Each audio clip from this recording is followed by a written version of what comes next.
Good morning, everyone.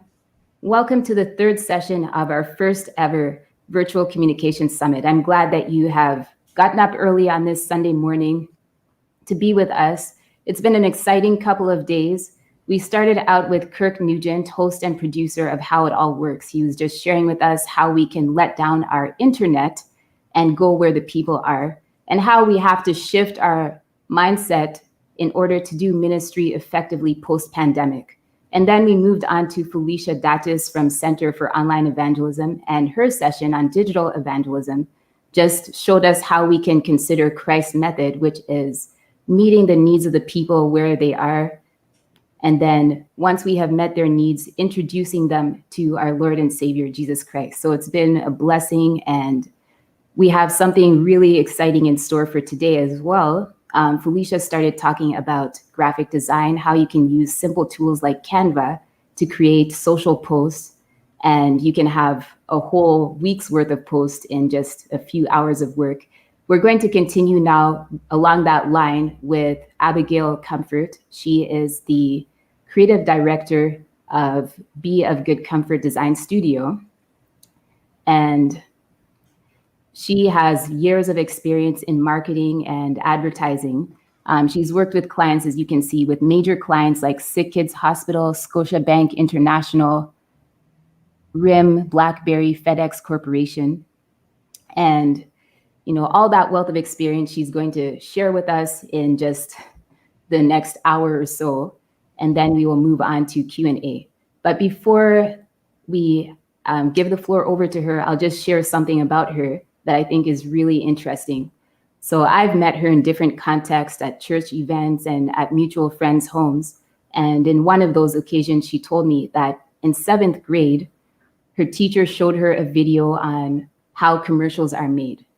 And she was so excited and fascinated. She went home and she told her mom, "I want to be a businesswoman." And she didn't know what that field was called, but she decided from that very early age that she wanted to be in marketing and advertising. And sure enough, that is what she has gone into.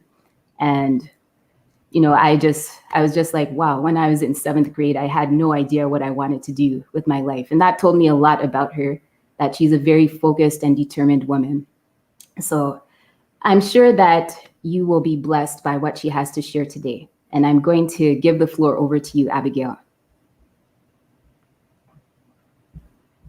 Hi, Christelle. How are you? Oh, I'm great. How are you? I'm doing very well. Thank you for having me here. And thank you for joining us. Oh, and I should mention actually that the background that you see here for the Virtual Communications Summit and most of the advertising that you have seen on social media was designed by Abigail as well. So she's also a talented graphic designer. Thank you. Thank you very much. I appreciate that. Yeah. All right. So are we going to jump right into it? Yes, we're going to jump right in. Okay. All right. So I just want to start with a word of prayer. Okay. Dear Heavenly Father, we thank you for bringing us here together this morning. Father, as the body of Christ and your children have gathered here to learn how that they can use tools and resources at their fingertips to serve you and to push the gospel forward. Father, I pray that you'll use me to deliver this message to the people, the information that they need to know at this point in time. Father, use me mightily, and I pray that you will remove any hindrance that will delay the message, Father, and I pray that the message will be clear to everyone. In Christ's name I pray. Okay. All right. So I just want to share my screen with everyone. Are you able to pop the presentation up there? Okay, perfect. All right. So today I'm going to be talking about using print, design, and web to further the gospel and as we prepare for the future of church communications. And let me know in the comments where you guys are coming from. What churches are you joining us here from? What areas? Let me know in the comments where you guys are joining us today from. Let's see. I'll give it a moment, read the comments and see where you guys are coming from. I see Ruth SDA. Where else? Okay, good morning, everyone. All right, you guys keep putting that in there. Scarborough Church, I'm seeing Philadelphia. Okay, Mount Zion, Richmond Hill SDA, Ajax SDA, Barry SDA, Windsor. Nice. Welcome, everyone. Welcome. Thank you for joining me this morning. I hope you guys will be blessed by the presentation. So I just wanted to start off with 1 Peter 4:10, which tells us that as each has received gifts, use them to serve one another as stewards of God. So what this means to me is that we all have gifts. It's very self-explanatory. But those different gifts that we have to search through our body of Christ and see what different gifts our church members have that we can use to further the gospel. At a time such as this now, where everything is moving or transitioning online, maybe ask your congregation and see who in there has skills and talents in graphic design or website design, and who can help us further the gospel in that way. I know a lot of young people sometimes, are disappointed that they feel like, they're not being used in the church and whatnot. But now is your time to shine. If you have any, talents or skills or even just an interest in social media, maybe offer your help to your congregation. And also too, for churches, if you have members who are graphic designers, website designers who can help you in that aspect, reach out to them for help.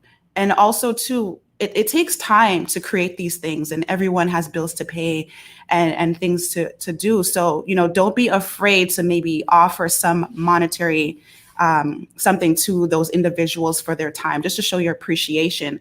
And that also goes along with putting an aspect of that into your budget for design and for marketing for your church.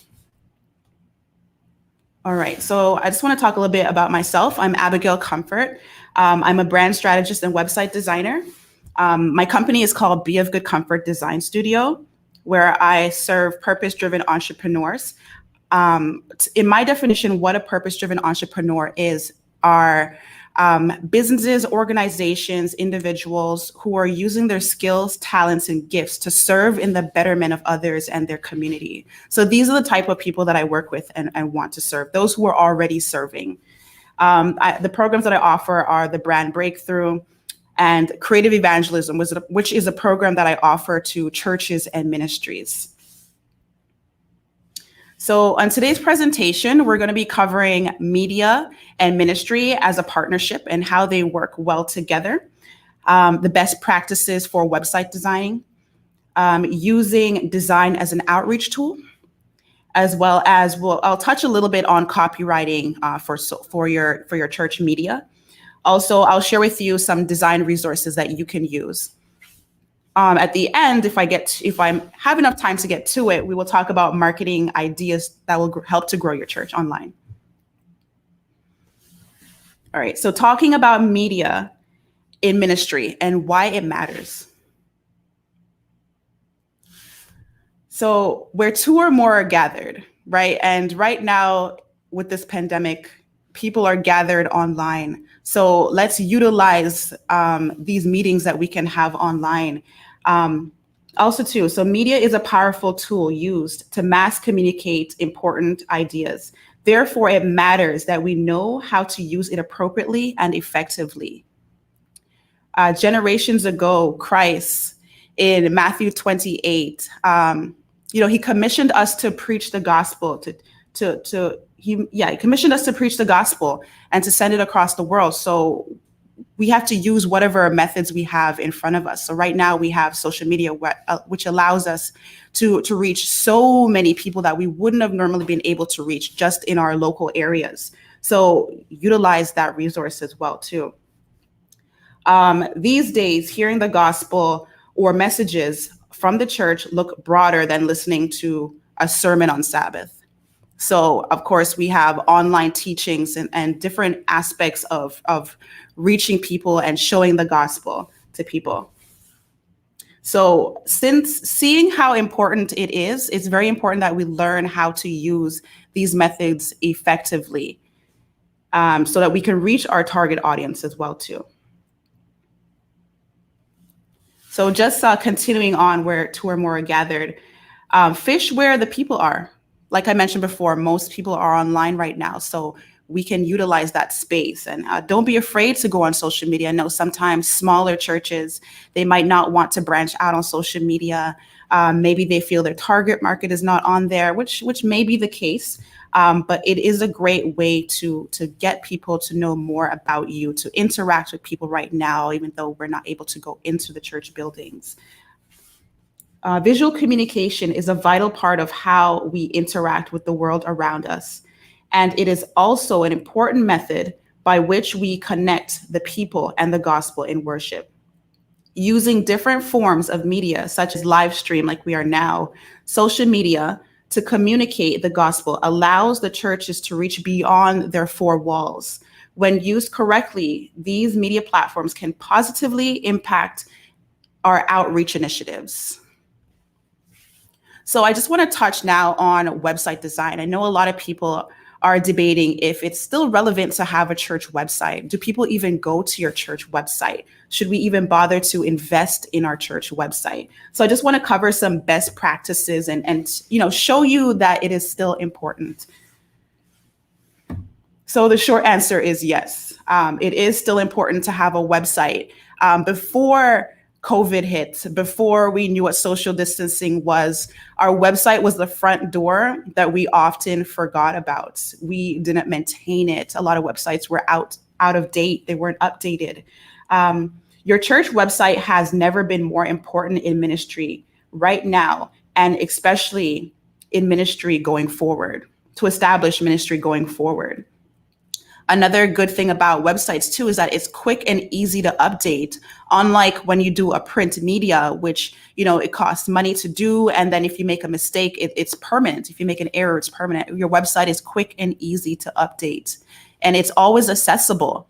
Your church doors might close at 5:00, but your website your website front doors will continue to be open. So new guests or new visitors can always go there to find information about your times that you open, the services that you have, your location, etc. And existing members can always go there to find, sign up for events that you may have, or to even give online with donations and their offerings.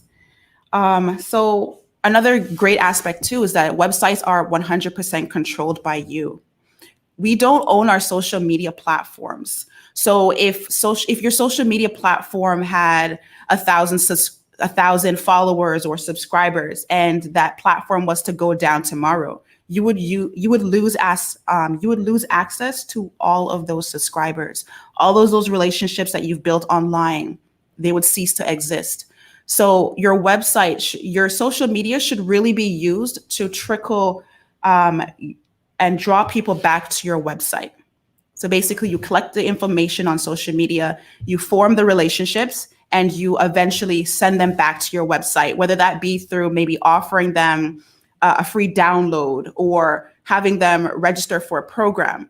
Any way that you can collect their contact information is something that you should do so you can easily access those contacts whenever you need to by sending out newsletters or whatever it may be. 97% of consumers search for local organizations online.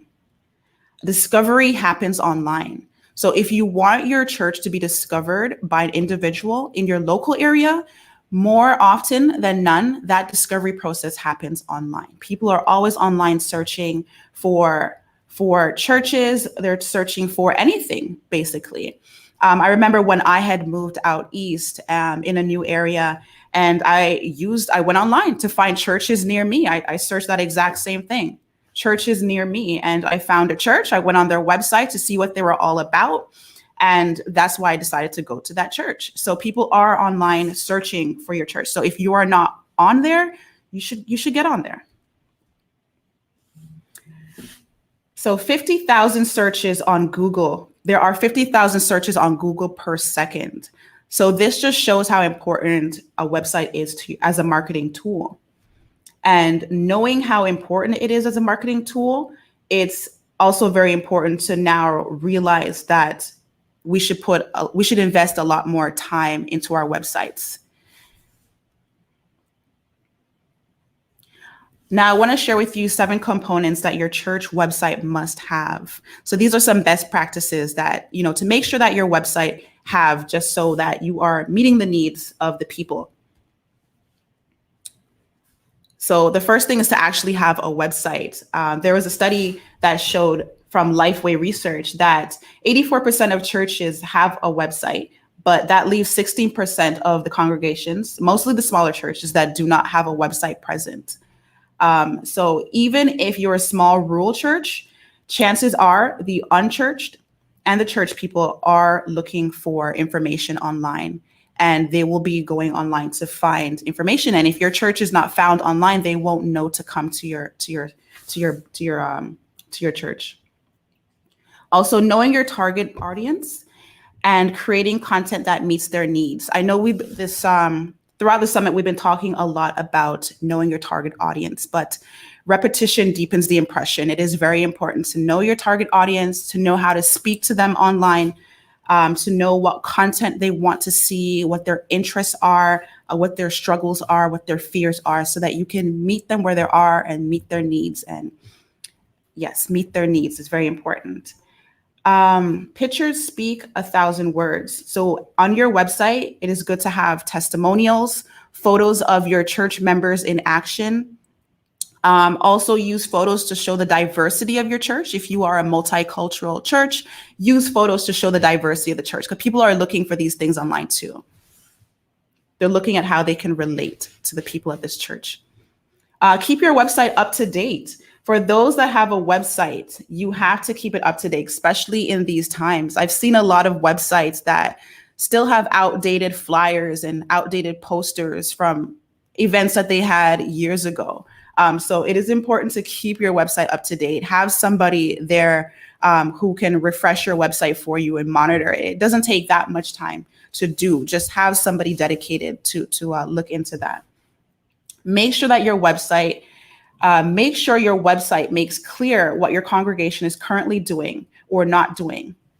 Mention programs and upcoming events. So yes, people are looking for things to do in their local area at your church. Have that up on your website so they know what's coming.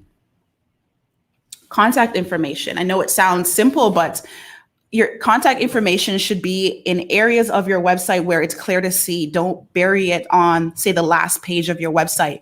Have it on your homepage, maybe at the bottom or somewhere at the top in your header section, but have your contact information clear where people can see it. Also put your hours there too, where they can contact maybe a pastor or a staff. If there's not somebody at your church who regularly is there to answer the phone, make sure that somebody is dedicated to answer the voicemails. So it's always good to also have highly visible video content on your website. If your church is going to do live streaming like we are now, and a lot of churches are today, make sure that people who visit your website can clearly see those services. So make sure that your links are clear. If you have links to your social media pages, make sure that they are clear somewhere where people can easily find them. They shouldn't have to scroll through all the pages of your site just to find the link to your live stream or the link to your YouTube where they can watch your videos or learn anything about your church. If it's also possible, embed your videos or your sermons into your page, into your website. That way you're keeping people on your website and not drawing them outside of your website to YouTube or whatever it may be. If you can embed it, that's a great practice to do. Provide any needed instructions. So, a lot of people are not technologically savvy. So have instructions on there, how to join the live stream, how to join the Zoom meeting. Just lay it out flat. Tell them exactly what you need them to do. Don't let them have to guess, because people's attention spans are short and they might just come off and try something else they might think is difficult. So just make it easy to be accessible to them.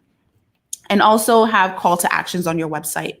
Tell the people what you want them to do. direct and guide your visitors to the actions that you want them to take. So click here to watch our latest video. Click here to sign up to our newsletter or our blog. Tell them exactly what you want them to do. Welcome your guests. Continue to be as hospitable as possible. Even though our church doors are closed right now, still find ways to be creative in welcoming your guest online. Have pages on your website specifically dedicated or designed for those who are new to your church.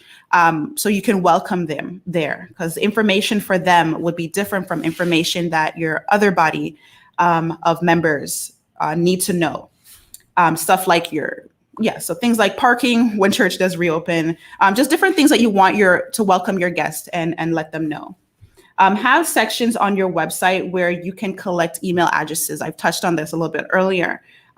Yes, so maybe a downloadable resource, sign up for your email list, sign up for an event, or sign up for small groups. Ways that you can collect their email addresses, and this way you can communicate with them when they're off of your website. And this way you can also see who is going to your website too, because if they're signing up for certain things, you can continue to build that relationship with them. Have discipleship content on your website.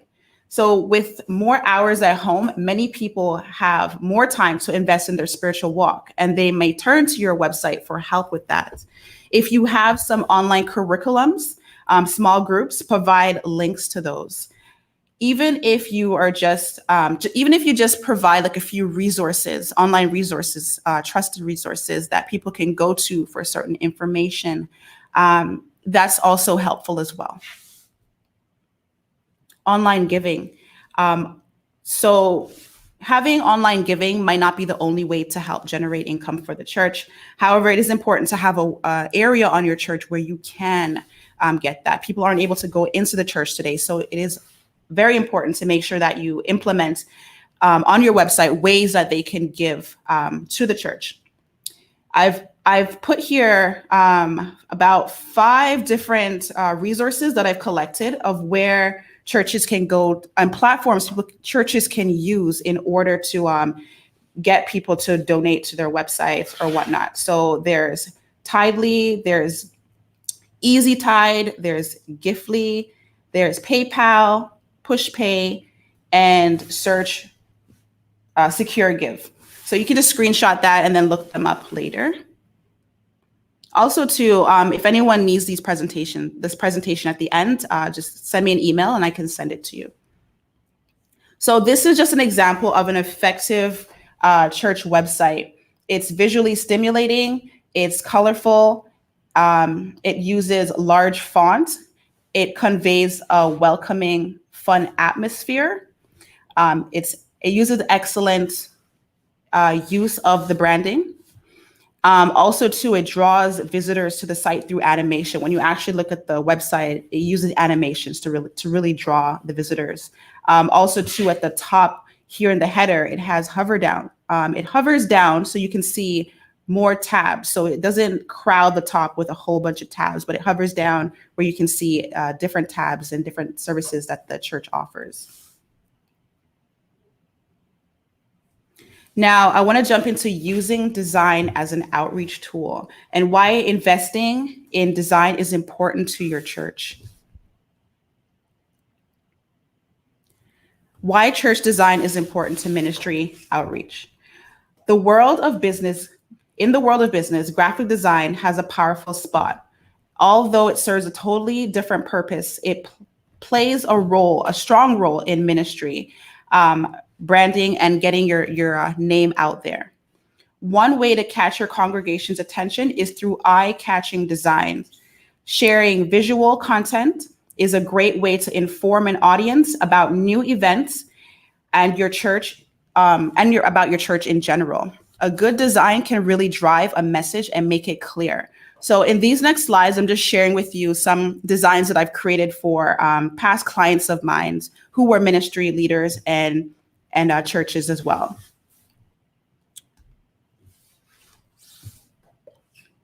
So this is just a quote Good design is powerful. It enriches the experience, adds professionalism, and creates a strong branding. Another person says, good design can drive a message and make it clear. I think I mentioned that one.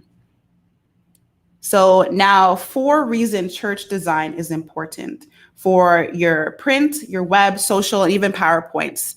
I also just wanted to add too that this PowerPoint that you're seeing here today, I made this in Canva. So this is just going to show you how you can make presentations in Canva that are appealing and it gets the job done. So visual content beats text. We live in a visual world. Studies show that the brain processes visuals 60,000 times faster than text. Graphic design can be the megaphone for the truth that is being taught or conveyed. That's why creating visual content is one of your church's best move to spread the word of God and to share the love of God. So these are just, again, examples of how you can use graphic design as a visual tool to get your message to your audience. Okay. Secondly, it draws attention. So ministry is all about communicating the gospel. If we cram text into a small piece of white paper with no margins, colors, or graphics, it won't catch and hold people's attention. We need to catch and hold the attention of people long enough to convey them the truth of the Bible. Next, it showcases a church's benefits. Church design is also about showing people why they should join the cause that your ministry is offering to them. A clean and simple design can help quickly explain the benefits and solutions that a product or service brings. Although as churches and ministries, we are not selling products or services, our product is the lives we touch. Presenting the results of our ministries in a clear, well thought out design can help people quickly understand the personal benefits they can gain from being a part of your church or getting help from your ministry. It creates an emotional bond. So powerful images speak to us on an emotional level. Church branding is about the experience people have with your ministry and the bond it creates between them, Christ, and the church. So when you're thinking about your design, think about the following questions. What is the experience you want to present to your church members? What do you want your ministry to be known for in the community? And what can we solidify that? Okay, how can we solidify that experience and relationship through design? So ask yourself these questions when, if you are the one designing for your church, whether it be social media or for presentations or print media that you're doing at your church, just ask yourself these questions. So it will help you to better target your audience and to really create content that is relevant to them at that point in time. So now let's get into the fun stuff. I want to share with you 3 essential design principles you need to know for your church design. So to clearly communicate the vision of your church and how it's impacting the local community, you need to know how design principles. You need to know some design principles. So we're going to jump into it. In a nutshell, it's clarity, alignment, and simplicity. And I'm going to break those 3 down now. So clarity. The best approach to a church design is to tell a clear story and send a straightforward message. Using color matters. So using color correctly matters. Using contrasting colors. So for example, don't put light text on a light background. It won't show well when you're presenting it. Use certain text to make your fonts pop off the page, or use certain colors to make the fonts pop off the page. And just as an example on the design here that I made, there's white text on the red section of the background. However, it's kind of faded. That way the text for the location, dates, and whatnot pops off the page. So you can still see it even though it's on top of what may seem a busy background. Yes, make your text stand out, as I just covered there. And brand consistency is key. So keep in mind your church's target demographic when developing logos, and think about what does your design and color combination say to your audience. So think about these things when you're making your design. Alignment. The way in which different elements are aligned gives your design a definitive structure and creates balance. Good alignment improves readability and removes the messy effect of randomly placing your elements. Here's a tip that I want to add. Never mix your alignments. So for example, if you align your text to the left, keep all in a booklet or even on your posters or presentations, keep everything to the left. Don't have some to the right and some to the left. Just keep the eye flow in one direction in one section. The design will lack clarity if it is distracting, and it distracts the message if it's not aligned accordingly. You want all the elements of your design to work together. So guide the reader's eye to the most important part of the page or screen that you want them to know. So everything works as an eye flow. Your imagery and how you place them, your text and how you place it should guide your reader or your viewer to where you want them to go or where you want the story to go. And last one, simplicity. There is beauty in simplicity. When the design is simple, our brains can easily get the message. Busy design are often overwhelming to look at. Even though a design may be simple, there are still ways that you can make the text stand out, or to make your design stand out by utilizing different font options that you have. Here in the design that I made for this client here, yes, it looks very simple, but using the font really makes it stand out and draws the message of what we're trying to convey. And now for some resources. So these are some tools that you can use to create your own designs for your church and ministries. I know a lot of people may not know how to use Photoshop and different programs like that may cost money, but there are a lot of free resources, which I'm going to share with you now, that you can use to feel more empowered when you are creating designs for your church, presentations, even your print media and your social media as well. So here are 10 of my top design resources for your church, for churches on a budget. So here are some free stock resources. So using stock photography for your print media, maybe even for your presentations or for your website. So here are a few options that you can use. I want to go over a few for you. So Creation Swap is a good one as well. They are 100% free, so you can use that resources. They also have a subscription package as well too, but you don't have to sign up for that. Of course, there's more options with the subscription package, but you can always use the free option. They also have video and motion graphics that you can download and use as well for free. The next one, Pixable. That one there is probably the most popular of all of the four here. And it's really great as an app that you can use to get some wonderful images for your website for free, very clear images. Upsplash is another popular one as well too. I use Upsplash sometimes too with my clients to get some stock photography for them. So that's another great option to use. The next one here is Free Range Stock. That one there is probably the most, so that one is also another free resource, and it's less artsy. So you might be able to find some cleaner images for different types of things that you might be using. So maybe for your announcements or your bulletins, you can go there for some free resources. Now for some resources for finding fonts. Dot Font is a great resource for finding free fonts that you can use.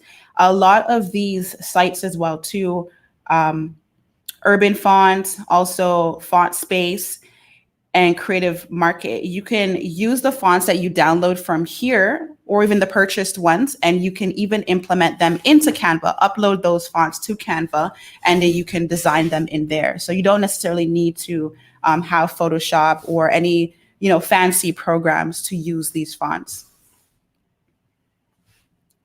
And when it comes to graphic designing, some free resources that you can use for graphic designing, Canva is probably #1 choice for most churches, and Adobe Spark. So I think I mentioned earlier too, this presentation I designed on Canva just to show you how easy it is to make presentations, to make graphics, to make anything pretty much on Canva, as long as you know how to, in time, after you learn the program, you'll learn how to do different things and your skills will improve on that.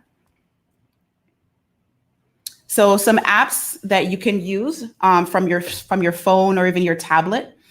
These are 10 apps that you can use for your church to either gather information, for your sermons, or even get more fonts, more stock photography, just different things that you can use for your social media. You can screenshot these if you'd like. Now, I want to touch a little bit on copyright licensing. So I'm just going to briefly touch on copyright licensing. So when it comes to your slideshows or your presentations at church, your bulletins or your website, whatever it may be, even the media that you use online, you will need to be protected or covered with a copyright. You don't want to get into any legal issues or whatnot. So the challenge is understanding that many copyright issues related to the use of songs and videos is complicated. So, knowing what you need is complicated. Sometimes you take an image from Google and you don't know that, you can't just take images from Google. But there is a solution that churches can use. It's called Christian Copyright Licensing International, the CCLI. They make it easy for churches, ministries, schools to get licensing to use certain media or music on their websites or on their social media or whatever it may be in their congregation as well too. So that's just one great resource that you can look into for copyright licensing. And actually, we are finished. So we are finished. We were able to get through all the presentations. I did also want to add that I do have a free resource that I can send you by email. And basically that resource will give you some marketing tips that will help to grow your church. Marketing tips that you can use to help to grow your ministry, your church. So if you want access to that resource, just send me an email right here at info@bogcdesigns.com. My website is www.bogcdesigns.com. You can reach me there if you want to get in touch with me, if you want to inquire about anything or follow up on anything that I touched on today or to get more information. Also, too, at the bottom there, if you need any design help for your churches, any resources for your churches, you can also turn to the service that I have, Creative Evangelism, which is dedicated to churches and ministries. So yes, thank you, Christelle. I'll turn it back over to you. So much, Abigail. Prior to this event, when I was speaking with church communicators, they were saying that one of their major needs was just knowing how to be more effective in using design to spread the gospel, to share what God is doing in and through us. And you've shared a lot of really useful information, just the principles of design, things that need to go into your website, the fact that we need to have our websites up to date, modern, providing relevant information, because right now everyone is online and people will judge your church by the quality of your online offerings. So, and thank you for all the resources that you've shared as well. So I just want to point out that, so Abigail said she will email, if you send her an email at info@bogcdesigns.com, she will email you the presentation, which has everything in it that you've seen today. I just want to note, and I put it in the comments, that You can also register for our event, even though you're already here. You can register because when we get your emails, we will have people who we will know who we can send additional resources like presentations and other info from this weekend. So now we're going to move on to the Q&A. And yeah, so we're moving on to the Q&A. Awesome. So I'll give you some time to just, as you've been listening, I'm sure you've been jotting down notes. And I'm going to share some questions that have come through prior to this session and then, open up the floor. So the first one, and I mean, you touched on this already, but what are some of the tools that you use to assist with your graphic posts on social media platforms? So Canva, we all agree Canva is the best. You can use Canva for everything. But here are some that this person mentioned as well: Stencil, PhotoJet, Crello, Adobe InDesign, Adobe Illustrator. So can you speak a bit to some of the other tools that are out there?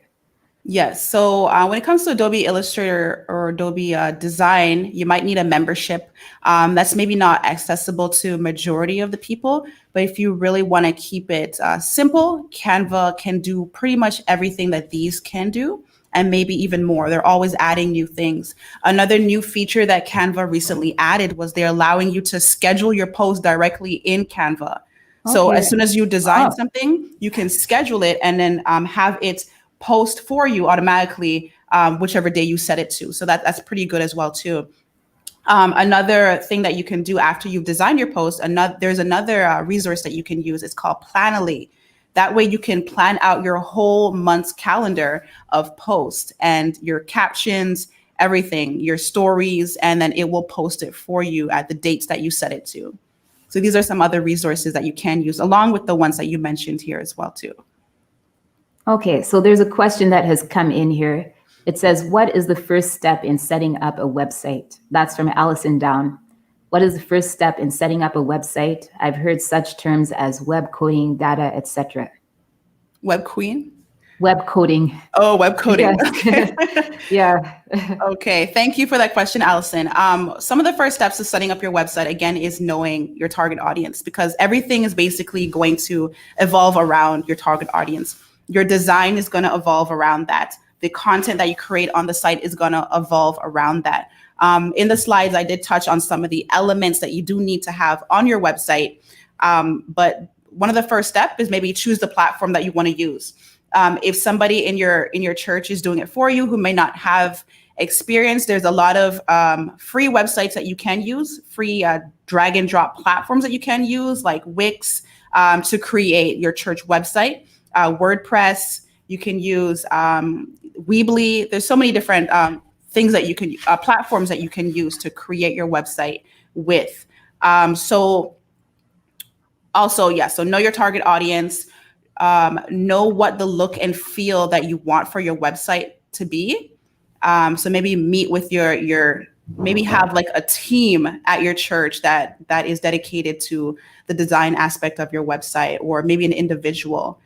And also too, if there's nobody at your church who has that gift or that talent, you can also outsource that work as well too, to a professional, right? Because maybe your church website is the front door to your church right now as we speak. So, invest in that aspect of your business, or invest in that aspect of your ministry or your church.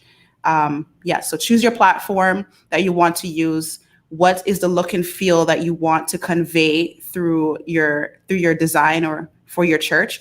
And also focus on your target audience. Who are they going to be? Okay. So another question coming in from Ruth, Seventh-day Adventist Church. And this is a really relevant question. The North American division has a brand strategy for the church. However, I have noticed that many SDA churches are creating their own brand. What are your thoughts? Well, I can't touch on that legally. I haven't read the documents for that. Yeah. But yeah, I do see a lot of churches are doing their own design. So I can't really touch on what it says in those documents because I don't know, but I do see a lot of churches are using their own design. But if there is a structure that we all should be using, then I would say stick to that. But a lot of churches have different target audience. So maybe the maybe they want to design there's a different way to meet the people who are coming to their congregation, or the things that they're offering at their church. But yeah, I haven't read the article, so I can't, or the documents, so I can't really speak on exactly what it says for us to stick to. Yeah. Okay. Yeah, so I would just, so now that gives me a good point. I will actually send out the brand document with the resources that I'm sending to people who have registered. Okay, so moving on to another, the questions are just flowing in now.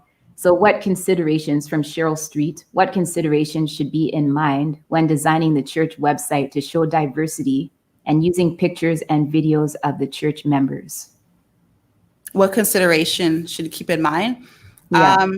Okay, so what you should keep in mind when showing diversity of your church, of course, using the visual aspect of pictures, also using testimonials, maybe of your church members can submit testimonials of how they came to the church, or what brought them to the church, or different ways that God has moved in their lives. Just show different testimonials to show the humanity of your church, the actual people. So people who are we're going to be guests, onlookers, can see, okay, this is the vibe that I'm going to get from this church, or this is the type of environment that I want to be at, or I can resonate with these stories or these people at this congregation. So utilize images of people at your church and utilize their testimonials, their stories. Stories are ultimately what will push your message forward and really grab the attention of people and really hold them in an emotional way. Okay. That was, well, we saw that yesterday, actually. We did see that storytelling is the number one thing that really touches people's hearts and gets them to change even strong opinions, just like in the story on texting and driving. Yes. Okay, now another question from Richard Floyd McNeil. What advice do you give for churches for developing mobile apps? When do you believe having an app is necessary, native versus web-based apps? Okay. So many churches, I don't think you necessarily need apps. I feel as though it's a great aspect. So if you have sermons that you do regularly, or certain videos that you post regularly, and if your church is up to that capacity, then you can utilize looking into developing an app. I don't really see a lot of people these days downloading apps for their churches, unless the church is really heavy on media, or music, or videos or stuff, certain things like that. But I don't really think for the majority of churches, it's really necessary to have apps. But if your church can hold up to that capacity and feel like you might need it to push your media aspects, then you can look into it. Okay. So here's another great one. Which web host, from Andrews Ferreira, which web host is your favorite? I know about Squarespace, Wix, and WordPress. Are there any other options? Yeah, there are a few other options. There are one called ShareFaith. I think they develop websites for you. Also, they have templates that you can use as well too. Yeah, so there's so many different platforms that you can use, but I really do enjoy using Wix because I feel like it's the most user friendly for those with least experience in designing, and it really allows you to feel more empowered. I know WordPress can be challenging at times to learn, and also very frustrating at times to learn. So for the everyday person, I think if you stick to something that is easier to use, if you're designing it yourself, then stick to a platform that's like a drag and drop platform. But if you are outsourcing it, you can go to a WordPress website if you're having a professional do it for you, or even a professional Wix developed website.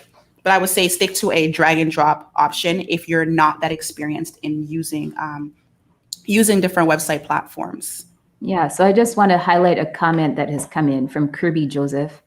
It says NAD has provided a free website to all churches in North America through Adventist Church Connect. So that's another option for you. As far as I know, it's fairly user-friendly. Yeah.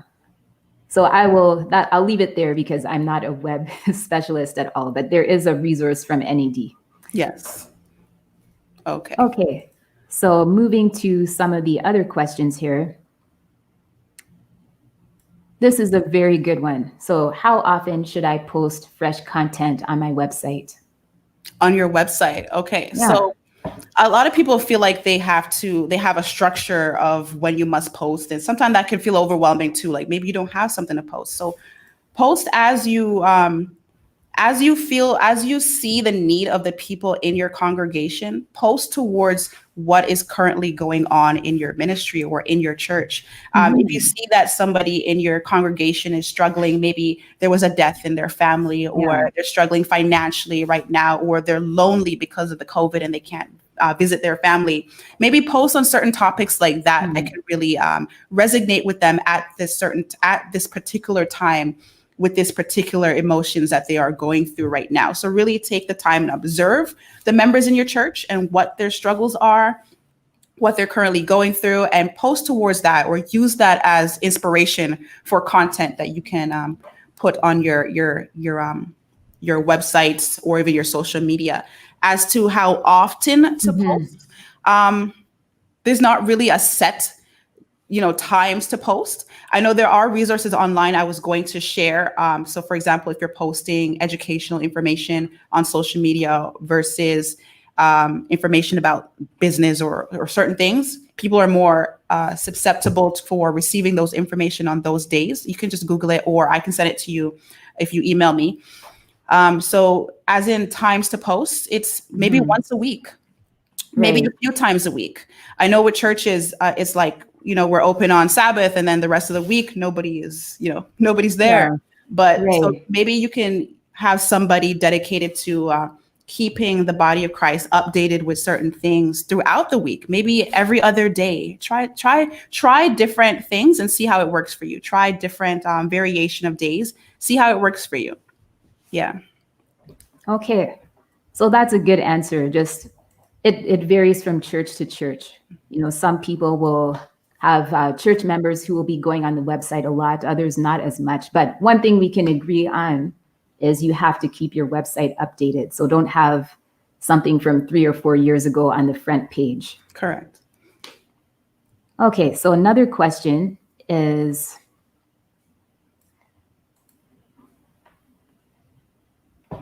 this is kind of similar actually to what we just asked.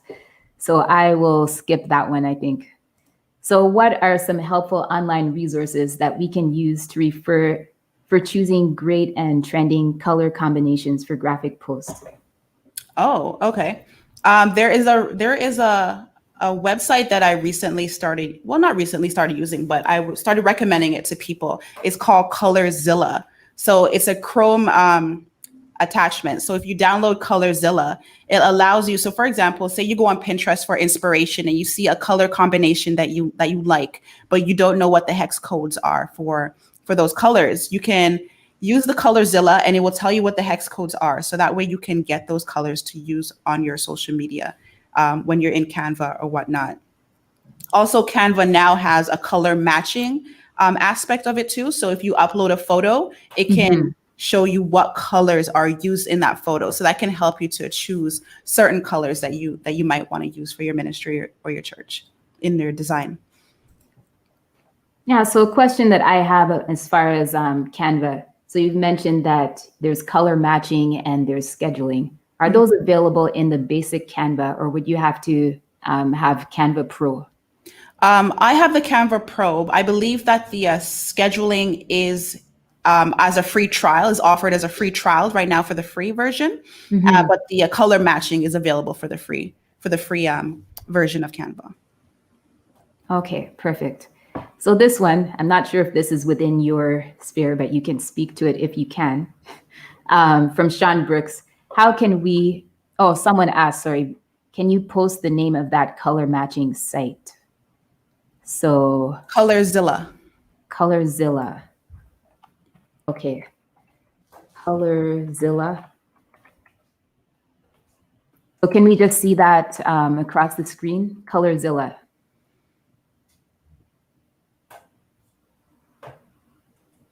Color is spelled perfect. That's right? Yeah. Okay. All right. So that's where you can find that information. And Yeah, so going back to my question now about, okay, so from Sean Brooks, how can we protect ourselves from Zoom bombers and hackers? So do you have any thoughts on that? If you don't, it's okay, but it's come in. Zoom bombers and hackers. It's actually my first time hearing about that. So, sorry, I wouldn't be able to help with that. I'm not too sure about Zoom bombers and hackers. Sorry, bud. Okay, well, I can at least share from my perspective. If anyone else wants to jump in the comments, you can too. But I know in Zoom you can have a waiting room, so you can screen people who are coming in. And another thing that we have discovered during this time is, as an extra precaution, don't put your password out there on social media. You can just put, there's going to be a Zoom meeting, email us or contact us for more info. So that's another way you can try to monitor who is joining your Zoom meetings. I see. Yeah. So those are my 2 cents. We can always bring that up in the panel later too. In fact, I'm going to make note of it, and we will ask the panel that at 3:00 today. That's a great question, though. Thank you for that question, Sean. Yeah. So are there any more questions? This is your chance because Abigail is an experienced marketer and graphic designer. So it's kind of like having a coach and mentor with you right here. So just feel free to put your questions in. Can we go can we ahead. put up my last slide again? Yeah, let's put that up. I just want to remind everyone to go over to my social media and follow me there. I share a lot of helpful tips on design, also inspirational advice for entrepreneurs, ministry leaders. So anything to do with business and entrepreneurship and faith, I share over there as well too. So go over and follow on my social media at BOGC Designs, and you can keep updated. I'm very active on there, so you can keep updated with me there as well. Send me any questions, inbox me, DM me, anything, I'll answer. Okay. So we actually have somebody who can answer our question on Zoom bombing, but I'll just, Kirk. So Kirk, let's see, I think he wrote something here. Okay, so Kirk, you can DM Adventist Ontario on Messenger, and we'll bring you in so you can answer that question specifically.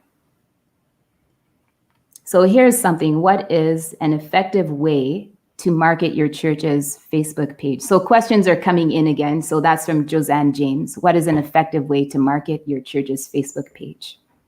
Okay, so to market your church's Facebook page. Now, are you referring to like Facebook ads and whatnot? I think they're referring to, if I understand correctly, just marketing the page in general so that people are aware of it and register and sign up for it. Okay. Some great practices to have for your social media page is to have a link in your bio. So don't just have the link to your website, but maybe there's also other resources that you want to share with people. So you can set up a section on your website and name that page as links. That's what I do on my site. On there, you can have the links to different resources that you want to share. Also, there's different platforms that you can use to provide links on your site, like Linktree. That way you can have different links on your website and not just the one. So on there, you can share different resources. Maybe you can have a link to your sign up for your email list. So whatever it may be, it allows you to have more space to reach more people or to send more information out.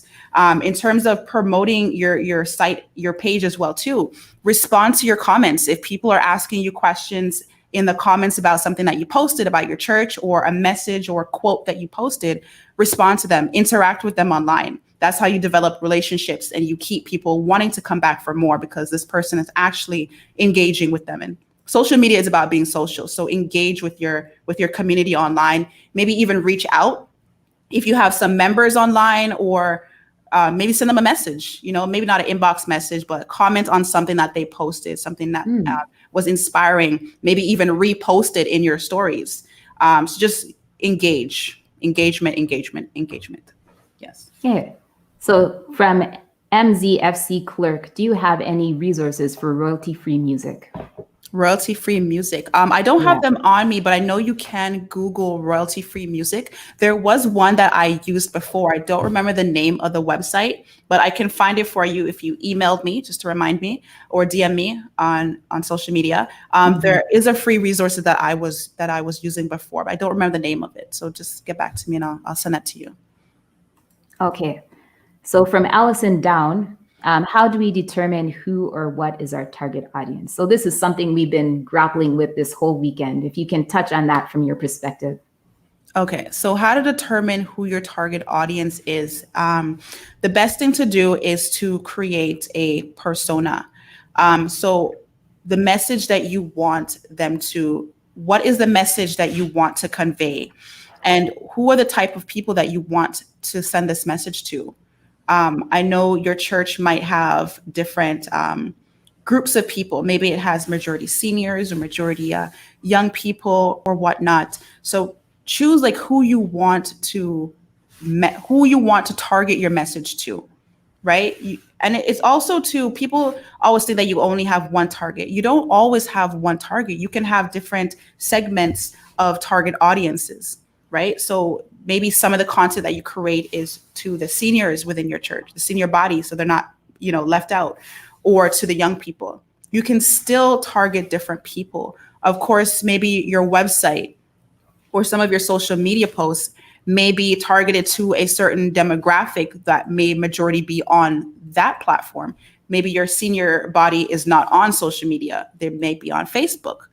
So maybe the information that you post on Facebook will be different from the information that you post on your Instagram, for example. But yeah, definitely for finding out your target audience, make a persona. What is this person's likes, their fears, their dislikes, certain things like that. That will help you to really figure out who this person is and how you can reach them. So that's just in a gist, yeah. Okay, perfect. So we're just going to bring Kirk in for a moment, and he will answer that question about Zoom bombing and hacking. Well, hello. Hello, good to see you. Hi, how are you? Oh, great. Hey, Kirk. Excellent presentation, Abigail. I mean, absolutely awesome presentation. Thank you. Appreciate it. I don't know if the person that was asking about, well, it sounded like there was two pieces to it. I can speak to the Zoom piece. Yeah, there's a lot that is happening in terms of Zoom bombing. So, the best practices that people need to follow is ensuring that you have a waiting room and that you only allow people in that are people and then once you allow them in, I've seen people do this where you require everybody to at least turn on their camera for a few seconds so you can ensure that the person who is there is somebody that but then also, like you said, don't share the Zoom details publicly on internet or on social media. Share them privately to those that you just want to have come into your group. And then also make sure there's a setting there that's, in terms of sharing your screen or being able to, that should be something that's managed by the host. So ensure that that's done as well. Several church entities, up to and including the division office, have experienced this. I'm on a tech group with a number of IT professionals across North America, and we've all been chatting about these challenges with Zoom. And so these best practices can help really to ensure that you don't have somebody come in and just disrupt your meeting altogether. But if you do have it happen, this is one thing that we always talk about, the prevention part, but a lot of people don't necessarily talk about, okay, what happens if it actually does happen to us? Right. The host needs to be quick in terms of ending the meeting. You have within 3 clicks in Zoom, you can end the meeting for everyone. And so just end it. It's not that hard to set up a new one, but you don't want to leave if they do put something disrupting on screen, or if they're saying something, their mic is unmuted. you want to make sure you end that meeting as quickly as you possibly can. Another piece is that, of course, you as the host can control the microphone. As they come in, they can't just unmute themselves. They have to request to be unmuted. So there's some pieces that you can do there. There's also authentication that you can do. But the other piece that I would leave for Abigail is, I don't know if you, I think this is part of the person's question, was hacking for websites. I think that's something that you can absolutely speak to. I think they were not just Zoom bombing, but hacking as it relates to websites. And I think that's something that we all need to be aware of, because that's a growing trend right now, is that sites are being hacked. So how can we ensure that we, don't have that happen to us? What are some of the things that we can do? So that part, I know that that's right in Abigail's wheelhouse. So. Okay. Some of the things that we can do to prevent hacking. Well, we can't always, prevent everything from happening. Right. There's certain things that you can do on your site. So some people copy things off people's sites and they post it and pretend it's theirs or whatnot. So you can put a copyright on your website. It's like maybe an add-on on your WordPress, or even on Wix. They have a copyright where people cannot right-click and copy the information. They can't do that. So that's just one aspect that you can do. Like I mentioned, you can't really prevent everything from happening. So I don't really have much information on that right now. Yeah. But yeah. There's the only other thing I would add, and this is, it doesn't matter which site you use, whether you're using Wix or WordPress or Squarespace, they all have updates, and ensuring that you have your updates, especially your plugins, updated is so critical. I've gone on the back end of sites that haven't been updated in years. And so there's vulnerabilities that are out there that the provider has already fixed and patched and made available to you, and you haven't updated it, so, and this is the same thing that goes for your computer, whether it be a Mac or a Chromebook or a PC. You just want to make sure your updates are done. The reason why those updates are released by the provider, by the vendor, is because they've recognized there's a, either there's a glitch or a hole or vulnerability or something that they needed to fix. And so you can take a second to read through and see what some of those updates are doing, but ensuring that you're updating your stuff is really critical. And then, of course, again, the same thing. We always talk about prevention, but how do we restore? And the best plan in terms of a hack is to be able to restore your site. Having a full backup somewhere else is so critical. So making sure you have those pieces is also going to be ensure that even if something does happen, you're basically taken care of, so you can take down the site and bring back up the restored site in no time. So just a couple of different pieces there. Yeah, that's amazing. Thanks for sharing that, Kirk. And thanks for joining us on this Sunday morning. Thank you. Okay, so I'm seeing some questions about hiring a graphic designer. I know this is under your umbrella, I'll say. And you might want to share now, or you might want to just refer people to email you. But here's one. If we need to hire someone for web design, graphics design, how much is an appropriate cost? So that really depends on what it is that you want on your website. Depends on so many elements. So how many pages are on your website? What content do you want on your website? What features do you want on your website? Are you embedding video? Are you embedding sermons on your website? So there's really different aspects that you would need to discuss with your designer on what you want, so that they can tell you the best options that you have, or what their prices are for those options, your time frame. Everything really affects what your price will be. So if you do want some more information on that, do feel free to email me at info@bogcdesigns.com, and I can send you some resources or give you more information that I have on your question. Okay, so someone is asking, are hosting and platforming the same thing? So we do have to recognize not everyone will understand all those terms. Yes. So if you can just speak to the difference between hosting and platforming. Okay, so a platform is something that you use to develop your site on, as an example. Hosting is separate, so you're gonna pay for hosting. Hosting is like what is gonna help you to show your URL, your www.com, right? So that's what's gonna help you to to show that. So you got to pay for hosting for your website platform. On WordPress, for example, you can use a platform and have different hosts. So there's a Bluehost, there's a few other ones can't come to my mind right now. HostGator, yeah. So there's a few different hosts that you can go to, and you can price shop on what you want to pay for the hosting. But you do have to have hosting for your website platform. When it comes to Wix, they have hosting also on their website, but you can't externally go and purchase hosting. You have to purchase it with them. So just price shop and see if that's what you want to pay for hosting, or depending on the platform that you're using, if they provide the things that you need for their hosting. Yeah. Okay. So Cheryl Bailey asks, what is the best way to back up your information on your website? The best way to back up your information, of course, it depends on what platform you're using as well. Mm-hmm. So for WordPress, you can back it up. There's different features in there that you can use and download to help you to back up your information. When it comes to Wix, you can also make a second site, so you can duplicate the site. That way you can Right. have a copy of it if anything was to go wrong with that site. It also has a history, so you can go back to, like, say, a previous day when you had designed something and maybe you made some mistakes or whatnot. You can always go back. So these are different things that you can use on different platforms. So every platform has their different ways that you can Right. back up information. So it depends on the platform that you're using.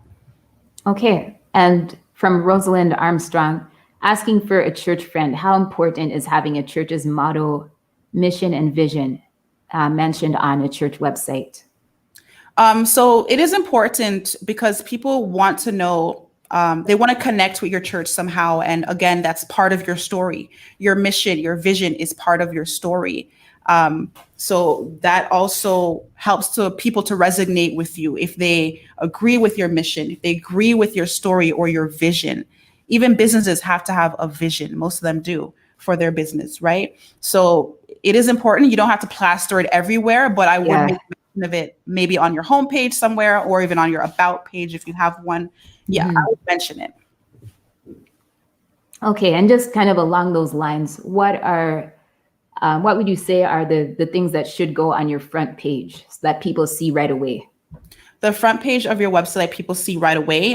Definitely at your header, the top part where you have your image is called your hero photo. So in that section there, I would have a nice eye-catching photo, maybe of your members of your congregation interacting with one another, or just a graphic image, or maybe even a video or a slider. Images that can really grab people's attention. At the top, you want to have your logo. You also, maybe at the left or right corner, you want to have maybe a quick access to your social media icons, or even your contact information. It should always be an eyes view. Your contact information should always be an Right. eyes view. Some people put their contact information at the very bottom of their website in the footer section, Yeah. but it must have your contact information on your homepage. Your social media icons should be on your homepage as well if you have or utilizing social media. Your hero photo at the top is a very important element of the website, and also aligning your content. So certain content you can put on the website can draw them to the other pages. So maybe you might put a brief description of, what's on the latest blog. So you have like a button where they can click to see and jump to the blog, or jump to sign up to your email list, or certain aspects like that. So you're leading them to different sections of your website through there. So maybe you'll have events and they'll click on the button to jump to the events page. So you have aspects like that on your website.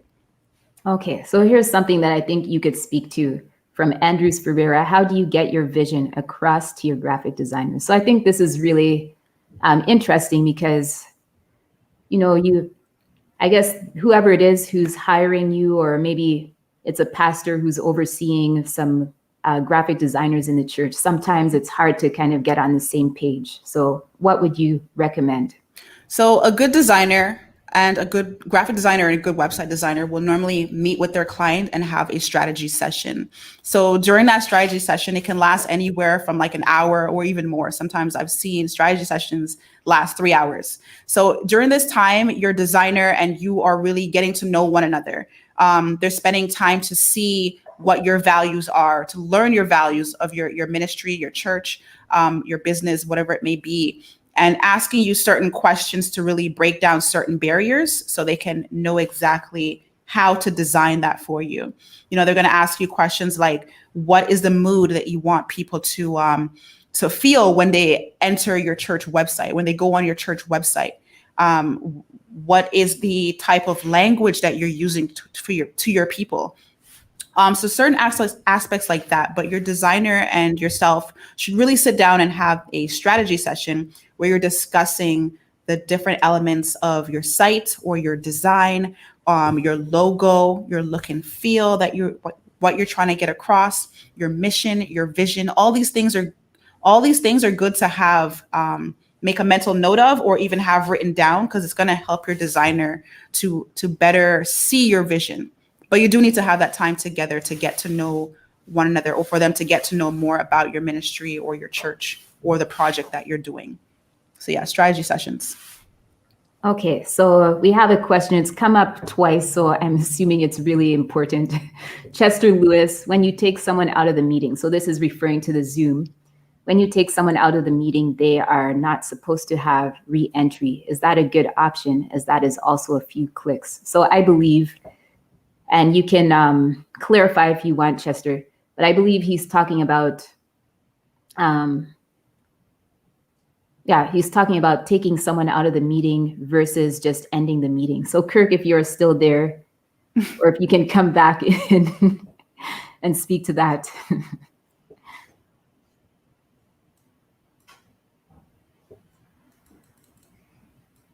Okay, I don't see Kirk there, so maybe he had to step away. But So when you are doing, from what I know, you are able on Zoom to block a person or even mute their mic. And I believe there's also area where you can exit them from the meeting without having to end the whole meeting. But you can touch on that if you know something. Okay. So I will leave that for the panel. Yes, that's probably a good place. So that's probably the best solution right now. We'll get back to your question. We'll get back to it for sure. So so just some questions that I had as I was watching your presentation. So you mentioned that we should welcome guests on our website, and this is something that I've heard just in other seminars that I've been to. Whether it relates to our website or social media, we have to consider our online audience the same as we would consider, our audience that is coming to our church, making them feel welcome, making them want to stay, with us. Yes. So what are some tips that you can suggest and things that you have seen that other websites have done effectively in order to just, basically make their visitors feel at home, make them want to stay, make them want to engage further with them? Mm-hmm. So another good thing that I've seen some websites do, church websites do, is they have a video on the welcome page, or maybe even on the homepage, which in that video, they have either the pastor or someone from the senior body welcome the church through a video. So that way, that kind of creates more of a personal feel, as though this person is actually taking the time to speak to you and inviting you, not just through text that you're reading on the screen, but they actually made a video to really make you feel welcomed to this environment, or this environment this experience that they're trying to have you come to. So using videos is a good way as well too to welcome people. Also, maybe having a special download for your new visitors to the church. Maybe, so maybe you might have some certain resources. They want to know about Christ. Maybe have certain resources that you can share with them, share with your new guest or your new visitors on your site. So think of like little creative things that you can give to them to make them want to stay or want to come back to your church. But yeah, utilize videos, utilize imagery, utilize testimonials as well too. Testimonials are very important as well too. Because you also, I just want to add on the aspect of telling your story and testimonials. There are a lot of churches out there, right? So people could choose to go to any church they want, but maybe it's a story that you're telling of how your ministry started, how your church started, members of your church and some of their stories that can really draw somebody in and that they will resonate with why they would make the decision to come to your church or your congregation or your ministry instead. I just want to tell a quick story of how I got started in design as well too. So when I had graduated from school, I was working in corporate marketing, and around for a couple of years, and around that time period is when God started drawing me out of the world. So it was a tough struggle at times, because it's like certain things that we had to do at work and certain projects that we had to work with wasn't sitting right with me. Certain things that we had to sell to people just wasn't sitting right with me. And it was conflicting to me. And I started to feel God drawing me out of the corporate environment. And I didn't know at first what he wanted me to do. So it was a tough struggle to leave, but I decided to be obedient to him and leave corporate.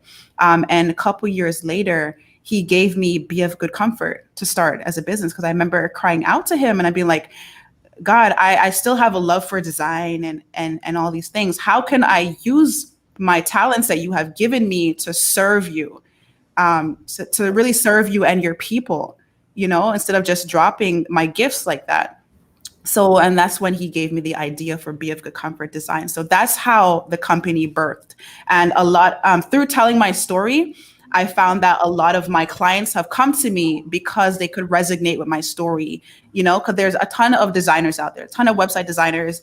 There are a million graphic designers out there, but maybe it's your story that you share with someone that might really draw them to work with you, to want to work with you, or want to come to your ministry.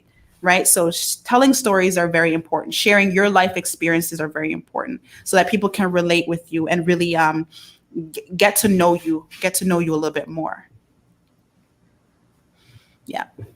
Okay. So thanks for sharing that. I actually have a question, which is, did you study graphic design? Like, how did you learn basically all the graphic design skills you have? And I'm asking this because there are people out there who, maybe they're just starting from scratch.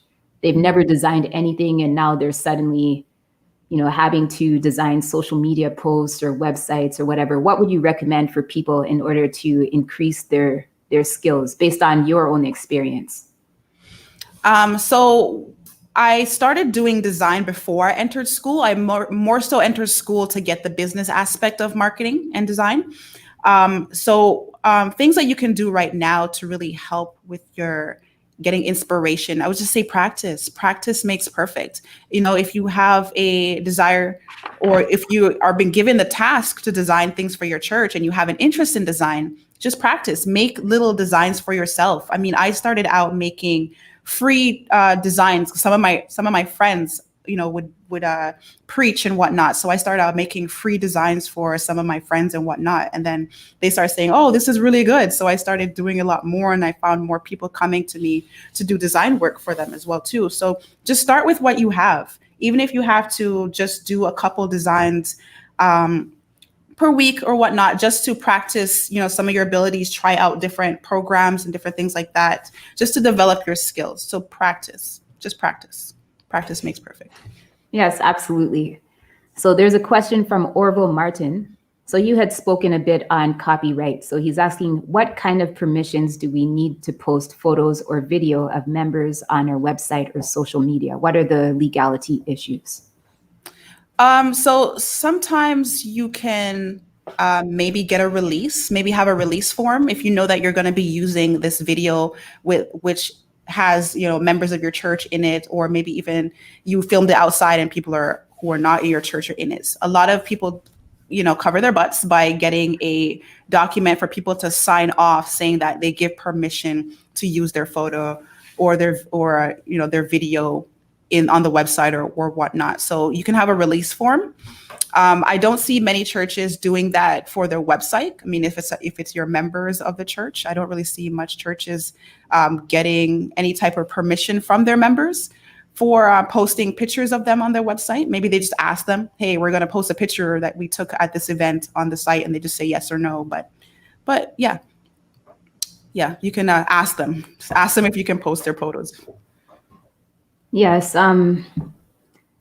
Yeah, that's what I've heard of people doing. They'll just ask permission, or they might even just have a blanket statement saying, if you are in our congregation or you are coming to our event, we will be taking photo and video at this event. So let us know if you do not want your photo or video to be posted on the website. You can, even if it's an event, you can include it as part of the registration form. Yes. Yeah. And then what I've heard of churches doing sometimes is say that they're live streaming. This was kind of like pre-COVID, I'll say, churches that were live streaming. They'd say, if you do not want to be seen in the video, you can sit in this section at the back so that the video is not going to catch you. So there are a lot of different ways that you can tackle that. Yes.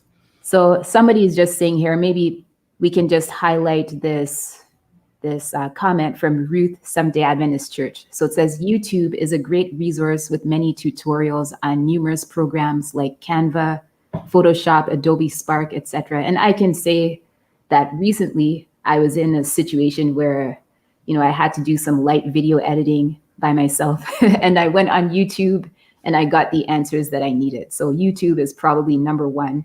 Yeah, I call it YouTube University. Yeah, YouTube University. And there's another question. Are there resources from Rosalind Armstrong? Are there resources, what is it saying, that a non-designer can refer to know what's trending or current when it comes to design? Pinterest. Pinterest is a great way to get inspiration. You also see people posting the, latest certain platforms or whatnot. So I'd say go to Pinterest for inspiration. What was the second leg of that question? For non-designers? Yeah. Yeah, so Pinterest is a great resource to go to for non-designers as well. Maybe even Canva. Canva also updates you on latest trends in their blogs. So if you subscribe to some of these different platforms, they'll send you blogs with updating. Even Wix does that too, with the newest trends and whatnot. So maybe certain blogs that you might want to follow, or even go to Pinterest for inspiration as well too. Okay. And what's in style or trending when it comes to website designs? Another question. For example, are one-page websites trending now more than websites that have multiple pages? A lot of people like the one-page website, but then again, it really depends on the amount of information that you want to convey to your audience. You might not be able to fit all of that on a one-pager website. If you do have a one-pager website, I know you can have maybe a button where you can pop up and then more information can show as an overlay. So that's another way you can get more information on a one-pager website. But for churches, I haven't really seen much one-page websites. A lot of them have the about page and the services, times, contact, and whatnot. But yeah, a one-page website, you can try that out, but I wouldn't really recommend that for a church. I would stick to the traditional multiple pages. Yeah. Okay. Yeah, so you mentioned in your presentation that pictures are key. People want to see the visual rather than a lot of heavy text. Mm-hmm. I don't know, can you just speak a little bit more to that? Like how you can design your website in such a way that people are getting the relevant information they need, but they're not like overwhelmed with text. Okay. Yes. So you can utilize fonts, utilize big fonts on your website. So you can have less text in a section, or don't crowd the section with too many text. Just divide that throughout the pages. Utilize photos to break up the text. So if you're having, like, say, a services page or an about page, don't just have like the whole page of just text. Or even on your blogs, when you're making a blog for your church, don't just have a page full of just text, because people's attention span will not want to sit there and read all that. But if you break up the text by inserting photos in every few sections that get the point across that you are talking about, then that will help the reader to really follow what you're saying. That's just one example. Okay. And I mean, I'm sure you've seen a lot of websites. Are there any organizations that you can point us to that are doing really well when it comes to their web design? The Adra website I really enjoy. They're doing really good. I love how they always update their imagery Right, on that website. They're always showing you what they're currently doing through photos. So right. you really get the look and you really get the feel of, okay, wow, they're really on a mission. They're really using the resources, the financial resources to really get the work done, So they utilize a lot of photos like I talked about. And I really think that's a great website. Yeah. Okay.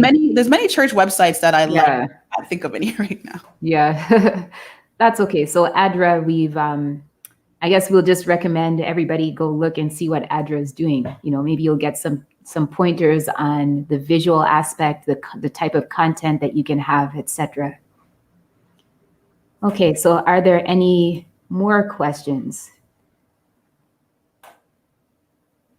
So while we're waiting maybe for the last few that kind of come in, Abigail, can you just give us some words of wisdom? If you could just sum up, like, what would you tell people to encourage them and empower them on their journey to becoming excellent graphic designers and making sure that their design really reflects, the message that they're trying to convey? I would definitely say start with what you have to feel empowered. If you don't have much experience or if your church is on a budget, start with the free resources, maybe even some that I had mentioned in the presentation. See how you can use those to the best of your ability.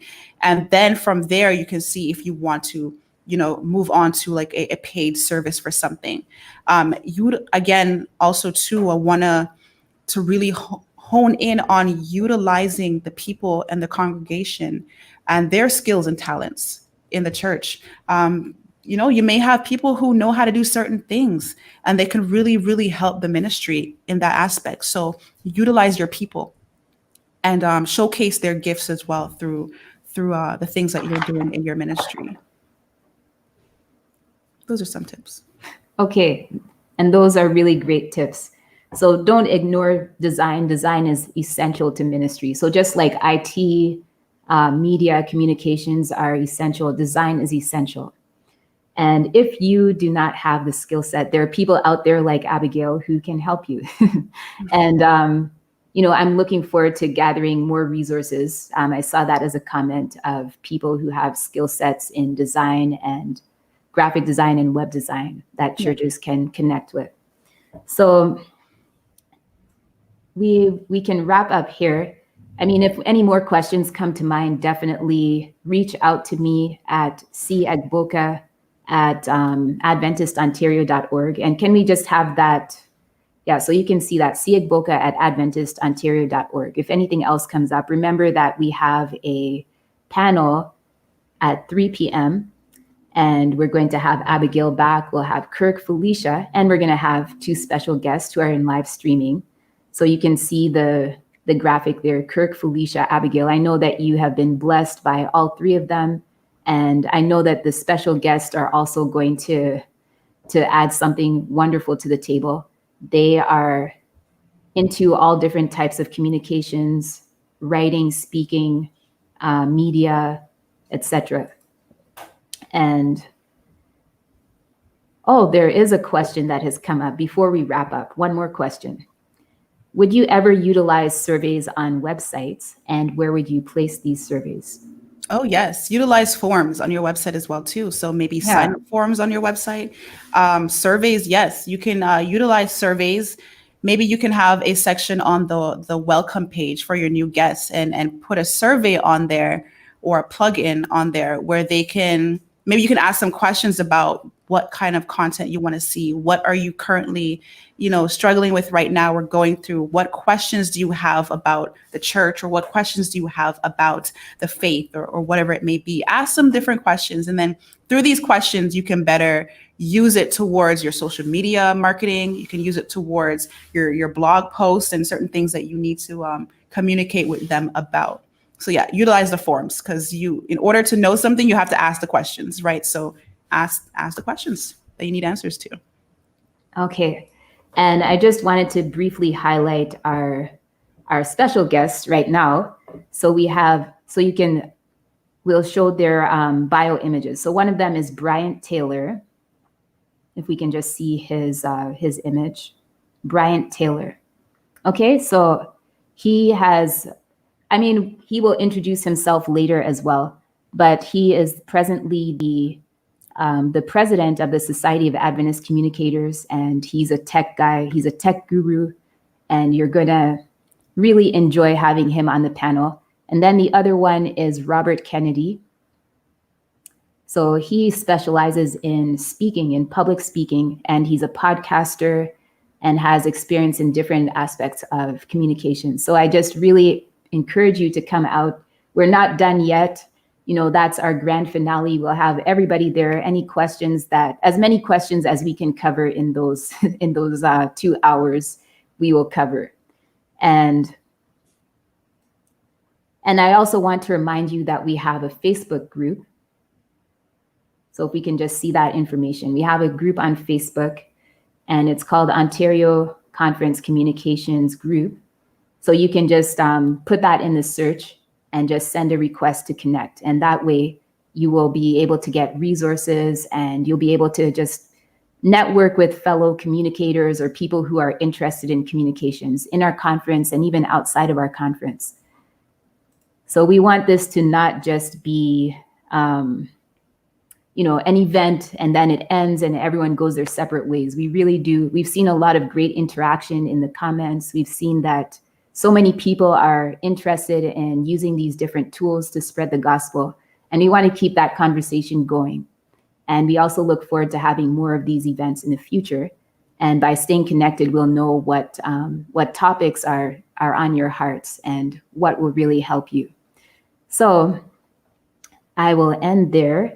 And I just want to also remind you of our Facebook and YouTube pages. So if we can just see Facebook and YouTube. So connect with us on those platforms, because you'll be the first to know if we have any upcoming events. You can receive notifications when we have videos coming out. And and it's just another way to stay connected with us. And I just want to thank all of you as well. I know it's not easy to get up early on a Sunday morning, but you've made the time to spend with us. And it's been a really amazing time. Thank you, Abigail, for what you've shared just to get us started with web design and graphic design, and just seeing the importance of those things in our ministry.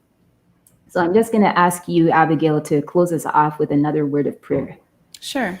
All right, let's bow our heads. Dear Heavenly Father, I thank you for the time that we've spent here this morning.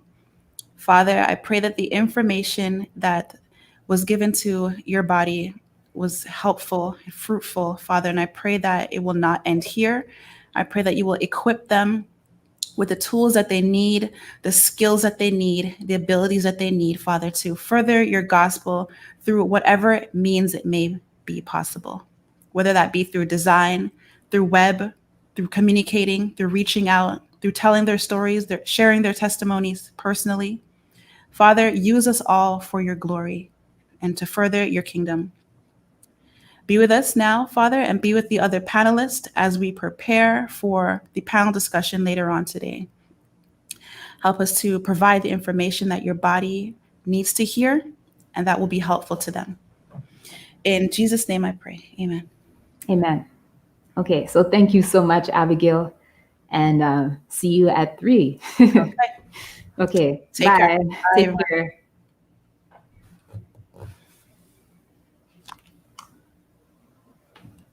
Mercy.